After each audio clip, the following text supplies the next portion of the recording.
د مفتي منیر شاکر د وزل کېدو ټول حقایق ښکاره کړل سو. د دې تر شا څوک دي او د دې ذمواري چا پر غاړه واخیسته او څنګه دی په خپل مسجد کې په یو بمي چاودنه کې خپل ژوند له لاسه ورکړی. پر دغه بنیاد باندې دوستانو مکمل حقایق له تاسو سره شریکوم. پر دې سکرین باندې راځي تر هر څه له مخه دا وګورو چې دې تر شا کوم حقیقت پراته دي. مفتی صاحب ته بار بار چا د وزلو دمکۍ هم ورکړي دي. راځي دوستان تر اوسه مخ دا ویډیو وګوري. ډیره مهمه او فزړه پورې ویډیو ده او ډیر څه ورڅخه زده کړئ او ډیر حقایق هم ویلي دي. السلام علیکم. مفتی منیر شاکر صاحب الله تعالی دې په خپل رحم وکړي، شهید شو. الله تعالی دې شهادت قبول کړي.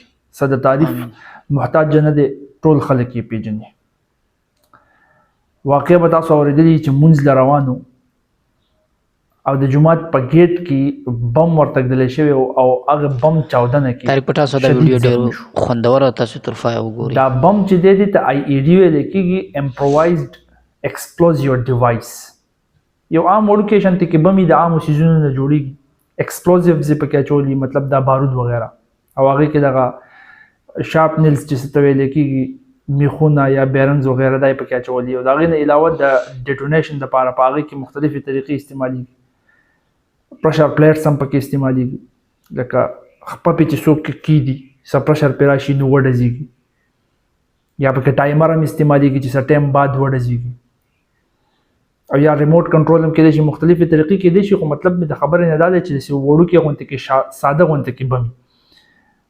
نو آی ای ډی هغه ته ویل کېږي امپرووایزډ ایکسپلوزیو ډیوایس. نو هغه په گیټ کې پروتو او هغه په مفتی صاحب باندې کله چې هغه جمعه ته ور داخلېدو وډزېدو.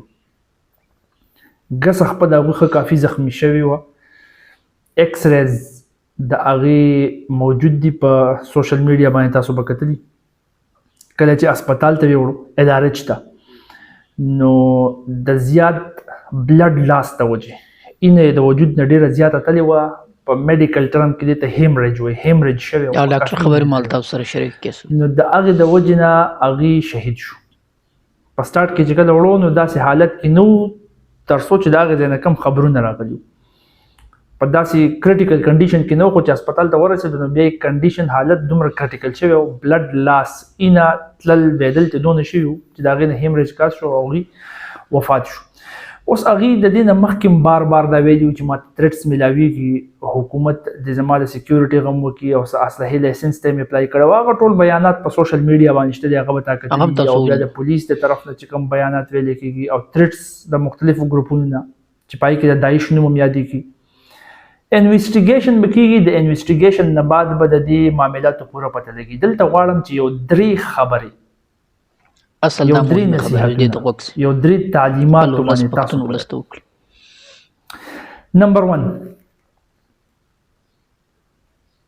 کو تا خیال کړو سم د مخ کې په اکوړه خټک کې په حقانیه مدرسه کې حمله وشو. مولانا حامد الحق صاحب رحمت الله تعالی علیه شهید شو. الله تعالی دې د هغه شهادت قبول کړي، امين. دغه شانتي کوس مفتی منیر شاکر صاحب شهید شو. زمونږ په خلکو کې په دې بنیاد باندې دوه قسمه ګروپونه وتا په سوشل میډیا کتل.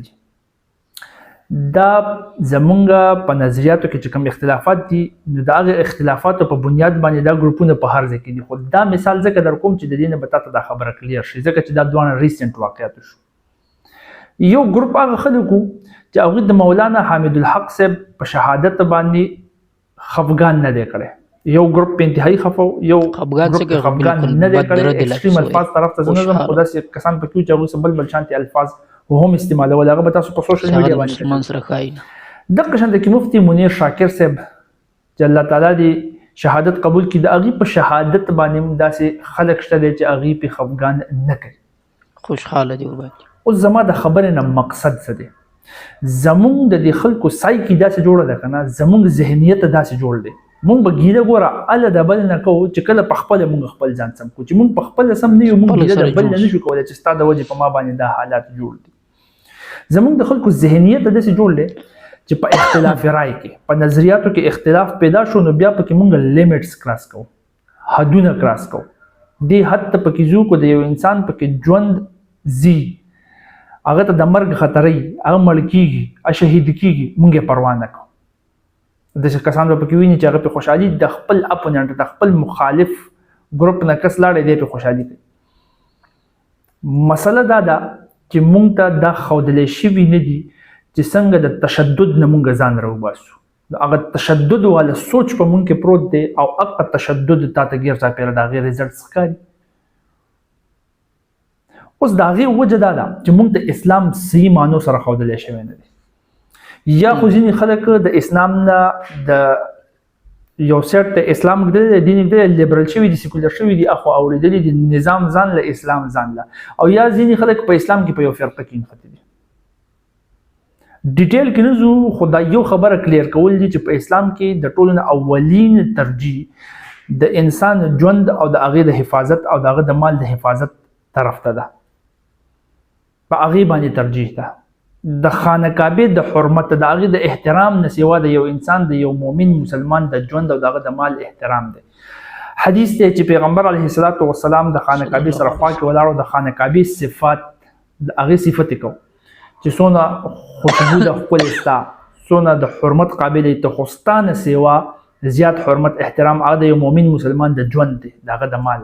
بالکل اشرف مخلوق داسې په قرآن مجید کې ته کتلی شي چې الله تعالی فرمایي چې چا یو انسان قتل کو داسې شو لکه ټول انسانیت چې قتل کو. چا چې د یو انسان ژوند بچ کو داسې شو چې لکه ټول انسانیت بچ کو. اینډ سو ان زه پسې داسې زما په مختلف لیکچر ریکارډ دي. پوینټ دا دی چې د دې اوس اډوکیسي کول دي دا د یوت ته د ینګ نسل ته زمونږ ینګ نسل ته ښودل دي چې د یو ماشوم د یو فرد د یو وګړي د یو کس د یو انسان زمونږ د قام په ذهن کې دا کینی چې د یو انسان ژوند ته خطر جوړول یا خطر جوړېدل دا د ټولو نه سوا غټ ترټ دی. مونږ ته زمونږ دین ته زمونږ اسلام ته زمونږ اولین ترجیح به دا پکاري چې مونږ د یو انسان ژوند د هغه مال دا محفوظ وساتو. چې کله دا اډوکیسي وشو دا زموږ ذهن کې کینی کنه نو بیا به د اختلاف رائے باوجود په نظریاتو کې د اختلاف باوجود مونږ د یو بل سره په امن کې اوسېدلی شو. فریډم اف سپیچ به اله راځي. بهترین معاشره امن والا معاشره به اله جوړیږي. په دغه طریقه باندې دا تشدد اوتېشي د دې ذهنونو نه تشدد استل اهم دي. پوینټ نمبر 2 بلا شي کسانو زمانہ دا تاسو بار کړی دی چې مفتی منیر شاکر صاحب څنګه سړی دی. د ځینې نظریاتو سره زمام اختلاف دی او اختلاف د هر انسان حق دی چې وساتل شي. بالکل خپل حق لري. خو د اختلاف دا مطلب نه دی چې مخامخ کم کس دی هغه ته بالکل زیرو کې د اسلام نه وباسي چې هغه په لا اله الا الله محمد رسول الله باندې یقین ساتي هغه ته مخ ته قرآن پروتي او ته بیا هم د اسلام نه وباسي. د دې دا مطلب نه دی. اوس زه تاسو دا مسله حل کوم. زمونږ د خلکو مسله دا ده کنه چې دوی دا کوېسچن بالکل غلط کوي. دا کوېسچن نه دی دا پلان کې څنګه سړی دی پلان کې مولا پلان کې سکالر پلان کې عالم دا څنګه سړی دی. دا ته چې کله تپوس وکړي کنه چې دا پلان کې څنګه سړی دی دا ستا غټه غلطي دی. دا تپوس غلط دی. سایکولوژیکلی دا تپوس غلط دی. ولې ته ځان ته اسانه ته ځان کې د ریسرچ ابیلیټي نه پیدا کوي. ته خپل ټایم خپل دین لا د دې دنیا حقیقتونو لا ته دې دنیا ته څه لپاره راغلی هغه مقصد لا نه ورکول غواړي. نو ته ځان ته اسانه نو ته تپوس کې چې پلان کې څنګه سړی دی. که ته ماته وایې چې دا ښه سړی دی نو که دی چې څه کوي هغه به زه کوم دی چې څه وایي هغه به زه فالو کوم. که ته ماته وایې چې بد سړی دی که دی هر څه وایي زه به یې نه منم. بس په دغه ځای کې ته اندادون تقلید شروع کړو او دغه اندادون تقلید زمونږ په اسلام کې فرقه واریت جوړ کړی دی. فرقې جوړې کړې دي او حالت دې ځای ته زمونږ را رسولی. لہذا دا سوال بالکل غلط دی چې پلان کې څنګه سړی دی. اصل کې ګوره سوال داسې پکار دی چې د کم کس په باره کې ته وې او ستا په کمې خبره باندې شک پیدا شو هغه خبره راواله د هغې خبرې په باره کې تپوس وکړه. دا خبره یې څنګه کړې ده. یاد ساته په دې دنیا کې چې کوم معصوم خلک چې د هغوی نه یو غلطي نه ده سرزد شوي هغه صرف پیغمبرانو باس. د پیغمبرانو نه بعد چې کوم هم خلک دي کوم هم لوی عالمان دي کوم هم لوی مولیان دي هغه عام انسانان دي. د هغوی نه غلطي سرزد کېدی شي. نو چې غلطي ته سرزد کېدی شي د دې مطلب دا چې په هر انسان کې به پازیټیو کارونه وي د هر انسان نه به غلطیان هم شوي. نو ته اندادون خو چا تقلید بیا نه شي کولی که نه چې سترګې پټې کړې ورپسې داسې خو نه شي کولی. نو لہٰذا ته بس کې بیا به ته په ځان کې لږ کریټیکل تھینکینګ پیدا کې او ګورې به چې کم کار غلط کېدی شي او کم صحیح کېدی شي د خپل عقل استعمال به کې او د هغه عقل د استعمال په ترو باندې د خپل علم د استعمال په ترو باندې به ته د حق موندلو کوشش کې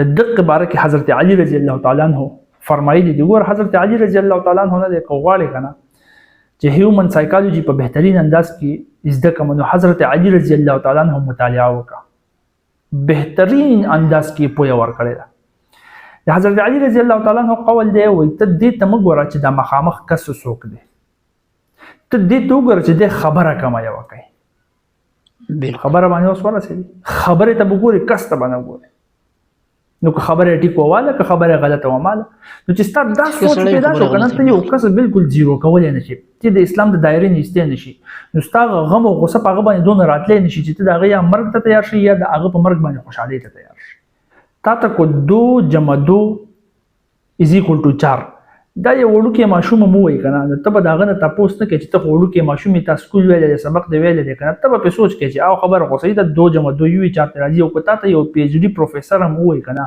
چې 2 + 2 = 5 راځي نو ته به ته نه ګورې چې دا پی ایچ ډی پروفیسور دی ته به خبره ته ګورې چې خبره دی غلطه دی ایکویشن دی غلط دی دقه ګوره دقه خبره طرف ته اشاره په حدیث کې شوی ده چې ابو هريره رضی الله تعالی عنہ له یو پیرا یو کس راغی او د آیت الکرسی وظیفه ول ورکړه نو پیغمبر علیه الصلاۃ والسلام ابو هريره رضی الله تعالی عنہ ته وی چې تا ته پته شته دا کس سوکو نو ابو هريره رضی الله تعالی عنہ په نفي کې انصر ورکو مطلب چې پته راته نشته نو پیغمبر علیه الصلاۃ والسلام متوي وای دا شیطان وو خدا کوم خبره چې ته وکړه دا ټیکو نو اوس ته سوچ کولای شي چې خبره ک فرض کا د شیطان می خو چې خبره صحیح کنه نو هغه به اخلي د آیت الکرسی وظیفه چې ته د شیطان نه صحیح خبره اغسته شي نو د یو انسان نه نشي اغسته او بیا چې د انسان نقل د یو مسلمان نه چې هغه قران مني هغه پیغمبر علیه الصلاۃ والسلام باندې په الله تعالی باندې په یوم آخرت باندې په فرشتو باندې ایمان راوړي مسلمان نو داغه نه نشي خبره اغسته ولی خلک په زیرو کې ملټیپلای کوي نو دا مسله به زمونږ حل کېږي چې مونږ بالکل جرړه او جرړه دا ده چې دا تاسو بالکل د خپل ذهن نه د نن نه بعد وباسه چې دا پلان کې څنګه سړی دی ښه سړی دی یا بد سړی دی بالکل فالو کوم کنه بالکل زیرو کم نه خبرو ته ګوره په خبرو باندې انالیسس کوه په خپل نشي کولای یو پوهه کس هغه خبره ده کس وته مې دا خبره وته د خبره څنګه صحیح ده او څنګه غلطه کرایټیریا قران او حدیث دي سنت دي نو په هغه پسې ځه او د هغه سره جج کوه کو ټیک وو وای خلا او غلطه ونه